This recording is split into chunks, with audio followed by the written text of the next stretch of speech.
किसानों के लिए खुशखबरी आ गई है। उनके अकाउंट में जल्द ही पीएम किसान सम्मान योजना के पैसे आने वाले हैं। पीएम किसान सम्मान योजना के तहत 3 किश्तों में किसानों के खाते में 6,000 रुपए अमाउंट ट्रांसफर किए जाएंगे। फिलहाल किसान 20वीं किस्त का इंतजार कर रहे हैं। अब माना जा रहा है कि मीडिया रिपोर्ट्स के अनुसार जून के तीसरे या फिर चौथे महीने में ये अमाउंट किसानों के खाते में आ सकती है। कुछ रिपोर्ट्स में ये भी दावा किया गया कि 20 जून को पैसे उनके अकाउंट में ट्रांसफर कर दिए जाएंगे। पीएम किसान योजना की 19वीं किस्त फरवरी में ही जारी हो चुकी है। हर 4 महीने के अंतराल पर ये राशि किसानों के खाते में ट्रांसफर की जाती है। अब 4 महीने होने वाले हैं। ऐसे में इस महीने आपके खाते में 2,000 रुपए आने के हाई चांसेस है। माना जा रहा है कि 20वीं किश्त जून के तीसरे या फिर चौथे हफ्ते में किसानों के खाते में ट्रांसफर हो सकती है।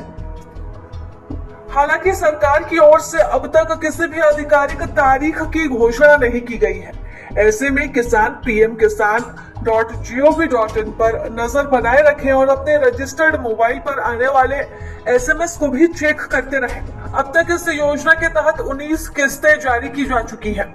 पिछली यानी कि 19वीं किस्त 24 फरवरी 2025 को किसानों के खाते में ट्रांसफर हुई थी। हर बार की तरह इस बार भी किस्त 2,000 की होगी। योजना के तहत हर साल 6,000 रुपए 3 किस्तों में अप्रैल, जुलाई, अगस्त, नवंबर और फिर दिसंबर, मार्च के बीच में किसानों के खाते में जारी किए जाते हैं।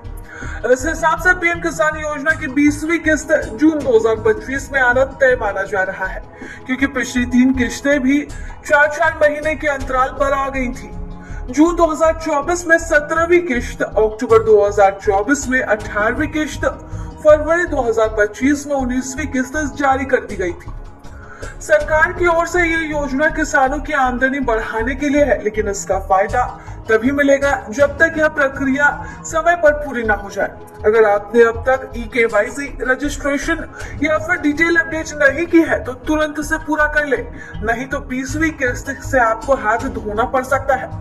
अगर आपने अभी तक eKYC नहीं करवाई है तो आपकी 20वीं किस्त अटक सकती है। पीएम किसान योजना में रजिस्टर्ड हर किसान के लिए eKYC करवाना जरूरी है। इसके लिए आप ऑनलाइन OTP के जरिए भी प्रक्रिया पूरी कर सकते हैं या फिर नजदीकी CSC सेंटर जाकर बायोमेट्रिक KYC भी करवा सकते हैं। eKYC अधूरी या गलत होने पर भी 20वीं किस्त से आप वंचित रह सकते हैं। हालांकि एक आसान स्टेप के जरिए आप इसे ऑनलाइन भी पूरा करवा सकते हैं। इसके लिए आपको सबसे पहले pmkisan.gov.in पर जाना है, जहां आपको eKYC पर क्लिक करना है। आधार नंबर और रजिस्टर्ड मोबाइल नंबर डालना और फिर OTP से वेरिफिकेशन के बाद इसे सबमिट कर देना है। ऐसा करने से आपका eKYC पूरा हो जाएगा और आपके खाते में पैसे न आने की संभावना बचेगी ही नहीं।